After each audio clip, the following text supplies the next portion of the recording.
Alright, hey guys, Insight for Nerds here. I am the Nightwing talking about the LCK week. What is it? This is week 7 for the LCK, day 3. After a thrilling best of 3 coming out of Griffin and SKT, pretty much the two top teams in the LCK. Also, if you want to throw Sandbox in there, you can throw Sandbox in there as well. This is a marquee matchup. Griffin hasn't played in, like a week or so. SKT are just really now starting to pick up some momentum. All of their players really starting to come into their own. Khan is still, hit or miss, but for the most part, you're going into the series thinking that Griffin is still going to stomp this, as I talked about. But Griffin didn't stomp this. Actually, Griffin got stomped in the first game. Long back and forth team fights. Chovy getting to get a little bit of manhandled by my boy Faker. Faker finally coming back into that supreme top tier mid laner that we know, that we really do hope to see, and he's coming back to that. That's a good thing to see. It was a thrilling best of 3. I did predict Griffin to win. I also did predict KT Rolster to win over Gen G. Now I know Gen G did beat them earlier on in the split, but I don't really think that Gen G are the better team. KT have the better players. They played that way toward the later half of their best of 3. KT versus Gen G, on paper, coming into the split, really should have been an actually interesting matchup for the LCK. But once I saw these teams perform the way they do at the Kespa Cup before the split actually started, I was like, it's not looking good. And that actually panned out. We're looking at 2 Worlds participants with not looking good at all, and that's really sad that the top 3 World participants from the LCK going to Worlds in 2018 are now at the bottom of the standings. That is absolutely something nobody would have predicted. But Griffin versus SKT was insane. If you say Griffin got lucky by beating SKT, you are absolutely right, because if it wasn't for a backdoor, they lose. If it wasn't for Tarzan, they lose no matter what. Griffin did get lucky, and Griffin are not somehow what people can come out and think of. What I mean by that is that people can look at that series and go, this is how you exploit Griffin. Whether they actually do it is a different story. So what a great best of 3 between SKT and Griffin. Griffin, you got lucky. You got lucky you had Tarzan. That back door, you got so lucky. But now we're moving on to the LCK week 7, day 3. Talking about some interesting implications. So you have Hanawa Life Esports versus Jin. So Jin bring in another guy called C's in the jungle over Malarong. And when Jin got their first win, it was like, where has this Jin been? Like, they were doing stuff in the early game. They were being proactive. They were making things happen. Like, I think if you want to get any more wins out of Jin, I mean, split's over. You're not making playoffs. You have too many losses. The game differentials won't matter. Play C's. Play C's. See how it goes for you. Maybe next split, you get into a playoff position. Maybe. I don't know. I'm just saying play that guy. But looking at it from Hanawa Life Esports, it's very, very interesting, considering the fact that new players they've brought in have also been helping out their team.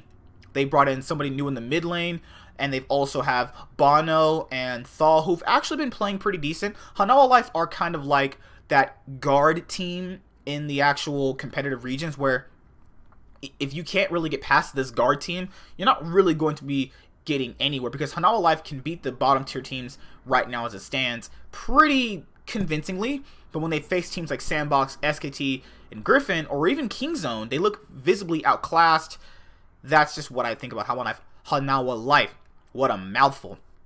I think Hanawa Life beats Jin 2-1. I think that Jin, if they play their new jungler, can take a game off Hanawa Life. I don't think that Jin getting any more wins is possible. I think they're probably going to go 1-17. The dream of at least 1-17 is still alive. Now you have Damwon versus Kingzone Dragon X. Damwon is actually, in my opinion, better than Sandbox. I think Damwon have a higher ceiling than Sandbox do. You have Flem and Nuguri, who are actually playing really well. On Kingzone, you really have a middle of the pack players right at the moment, and then you have their ADC, which is Deft. Deft is actually playing very good. Tucson is playing, I think, is up to his standard. I think Tucson's been pretty good. But Kingzone right now, I don't know if they can beat Damwon, who've actually looked really good in their last few best of threes and have actually been picking up some steam. I think that Flame versus Rascal is going to be a very marquee matchup, and see how the top lane difference goes. I think if the top lane difference does go in the favor of Flame or Naguri, whoever they might actually start will get the better end of the series, because we've seen the game kind of be focused around what top laners can do, how top laners can influence the map. If they can get a lead, then it really does snowball into the other lanes actually as well. So I think this is going to be an interesting day for the LCK if you actually want to watch these teams, because this will kind of tell you who really will be playoff caliber material. Can Hanawa Life, for the third split in the row, finally make playoffs, or are they just a guard team, in my own personal opinion? Then you have Kingzone, who were honestly looked at as not that good. A bunch of like players nobody really wanted to, kind of like the Golden Guardians of the NALCS. Not like in that fashion, but, you know, just players nobody really wanted to have on their team because of past issues and stuff like that. They have decent laners who have shown really good promise in the past, like Pawn and Deft, but it really has finally come together for them, and I think that they're actually still pretty good. But Damwon right now, I think they're playing at a better level. So for this series, I'm gonna say Damwon beat them 2-1 actually. I think all these it's going to 6 games tonight. You're going to be a long time watching the LCK tonight if you're interested in watching long games. So yeah, that's it for tonight. I'm sorry, this is in my house right now. It's all dark. I'm actually preparing to go to bed.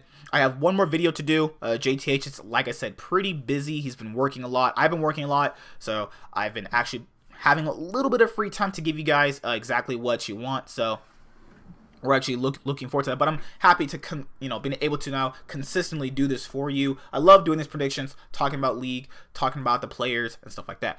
If you guys did enjoy this video, make sure you drop a like. Make sure you comment your opinion as always. Let me know how you think these series are going to pan out. Give me your thoughts in the comment section below. I would love to hear about it. And yes, tomorrow I'm going to be doing week 7, day 4, and then we got some See, back in the day, that would have been a day I actually stay up and watch, but nah, I'm not gonna stay up and watch that. I'll just watch like VODs and stuff like that. But yeah, tomorrow I'll be going over these sets of games, which on paper, at the beginning of the split really should have been great, but not panning out that way. So I'll see you guys later. Like, comment, and subscribe. Most of all, enjoy. I'm the Nightwing. I'm going to go serve Batman and help him defeat villains as it stands. Peace out. Bye. Have a good day. Let me know your predictions in the description box below. Hashtag Damwon winning. Or Damwin.